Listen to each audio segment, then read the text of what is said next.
Okay, sa video na to guys ay magkaroon tayo ng quick transfer sa Neo at saka sa Mini 4 Pro gamit lang ng ating cellphone. Meron akong na-discover na paraan para madali lang mag-quick transfer sa Neo, kaya titingnan natin ngayon kung paano yan. So ito nga pala yung gallery natin para makita natin wala pa yung file na in-upload natin. Okay, so gagawin lang natin ay turn on natin yung Neo. Okay, at saka i-enable natin yung Bluetooth at saka yung Wi-Fi, at punta na tayo sa DJI Fly app. Yan, para makonect natin yung Neo dito. Ayan, connect natin.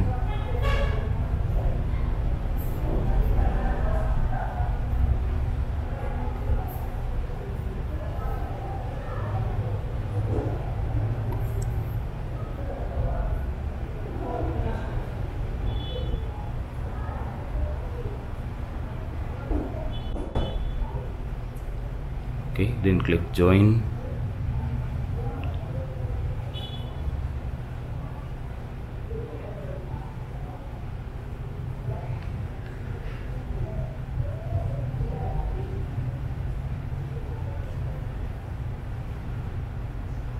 Okay, so connected na tayo. Pindutin lang natin yung gadget at punta tayo sa album. Yun. So ito yung album natin guys. Punta tayo sa video. Ito yung kinuha natin kanina. Ito yung kahapon. Ito yung kanina. Today. 1, 2, 3, 4, 5, 6, 7, 8, 9. 10. So i-batch select lang natin yan. Batch select. Tapos download. Ito. Ayan.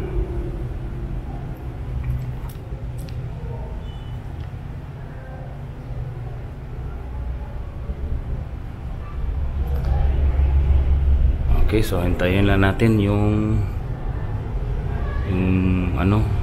processing. Tingnan natin kung gaano katagal. Pero actually madali lang guys, meron akong na-discover kung paano. Okay, so nasa 5% na siya, pero wala pang gumagalaw dito. Yung parang maputi na circle, meron pala dito. Yan. So usually sa mga video tag 2 minutes, as you can see, tag 2 minutes yung mga video nila.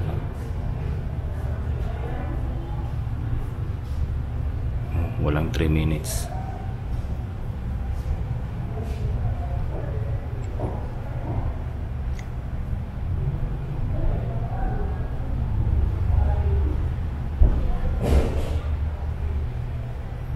Okay, nasa 19% na tayo. 19%, 21,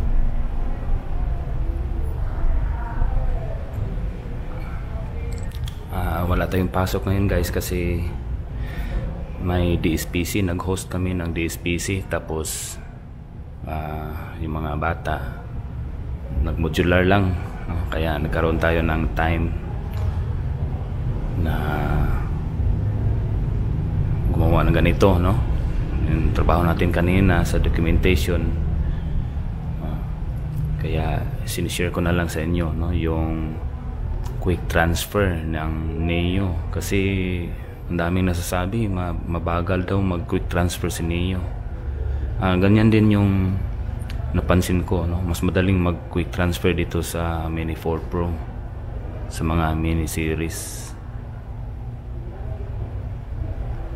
Okay, so nasa 38% na tayo. 39, 40. Antayin lang natin yung processing. So, ang mangyayari pag may processing na dito, batch select natin ulit, tapos i-download natin ulit para may parang may puwersahan na pag-download. Kasi pag ganito lang, medyo mabagal talaga. Tingnan mo. Okay, 45%.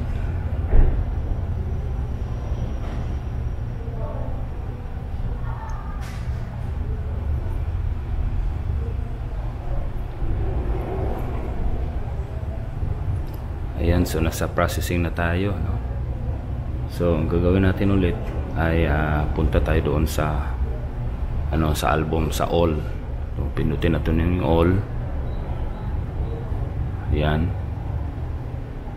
Tapos makikita natin itong ongoing na pag-download ng video. Puntahan natin ulit yung videos. Yan, so processing yan, ha. Hindi pa yan natapos mag-download. Ayan, so videos wala pa, no? I-batch select natin siya. Photos, videos, yan, no? So batch select natin, i-click lang natin itong nasa itaas. Yan, tapos mag-batch select tayo. Pindutin natin yung batch select. Oops, tika. Okay. Pindutin natin ulit, no? Nasa processing pa yun, no? Ang tagal. Usually pag ganito, ang tagal talaga. Yung battery nga, maubos yan, no? Pag hihintayin natin na ganito, no? Processing. So batch select na lang tayo. Ayan, batch select. Okay, so while nag-download, i-batch select natin ulit, i-download natin ulit yung selected na mga videos. Hanggang dito lang, no? Yung kahapon, yung isang araw, wala.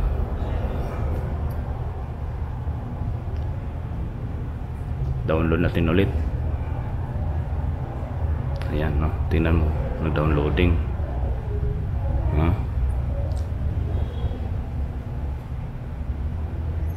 Downloading. Hintayin lang natin, guys, no? Mag-downloading at mag-processing ulit.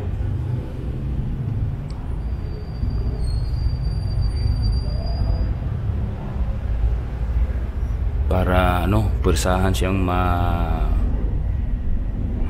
iwan ko kung ano yung explanation, pero ito lang talaga yung na-discoveryhan ko, no? Para mas madali siyang ma-process, no? Sa quick transfer. Mag-download ka ulit, no? Ng the same file.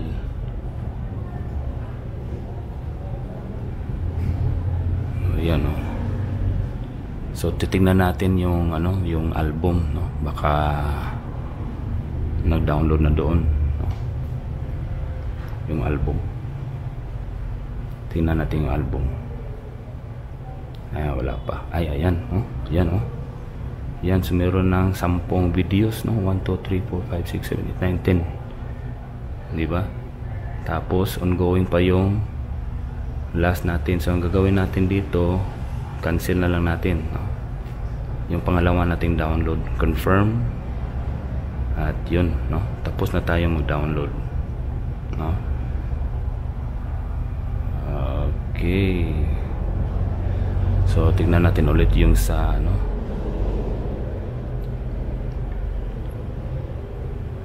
yung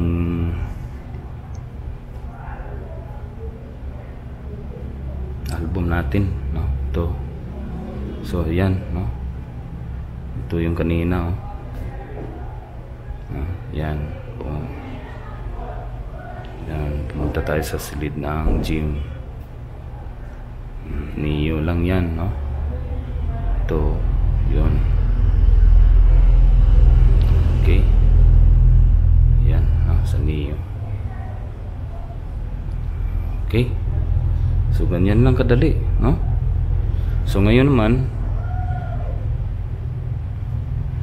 Mini 4 Pro na naman tayo, no? Okay. So ang gagawin natin ay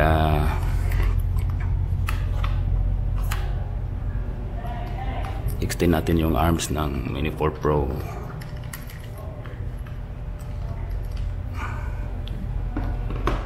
Okay, so ganun pa rin, no?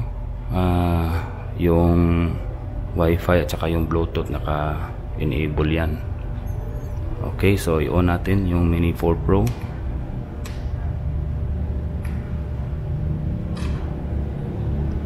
Okay. At saka puntahan natin yung DJI Fly app. At i-connect natin si Mini 4 Pro. So ito yung Mini 4 Pro, no? Connect natin siya.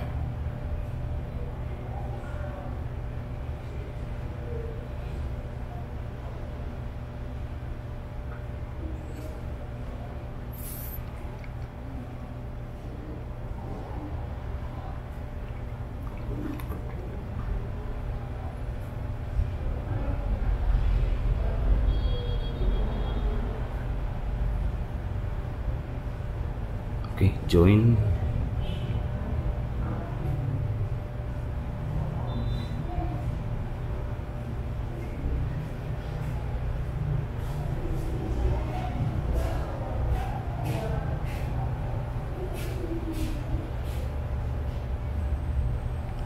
Ayan.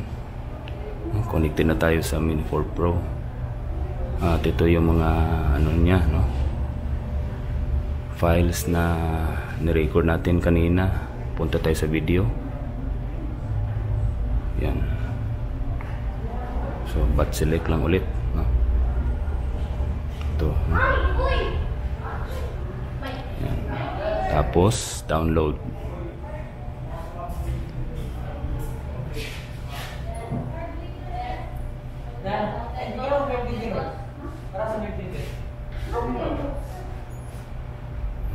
Device disconnected tayo.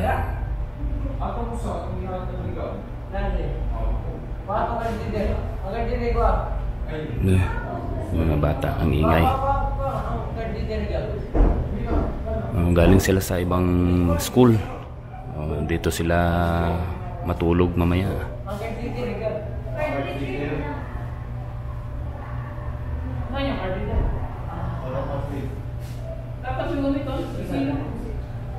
Okay, na-disconnect tayo, guys.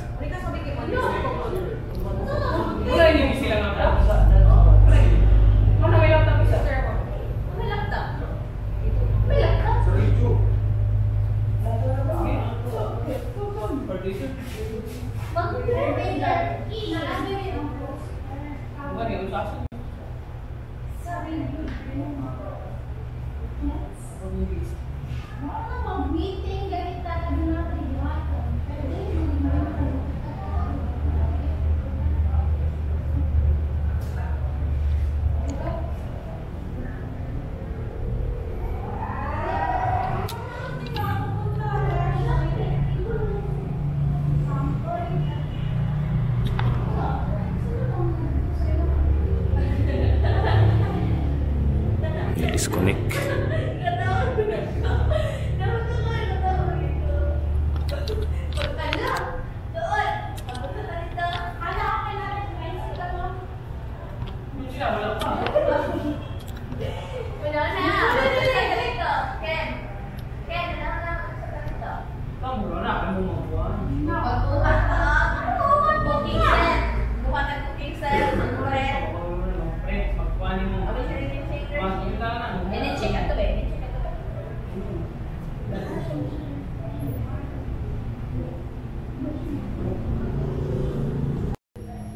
Okay, so ito yung kanina, no, naputol kasi na-disconnect tayo, lubat na kasi.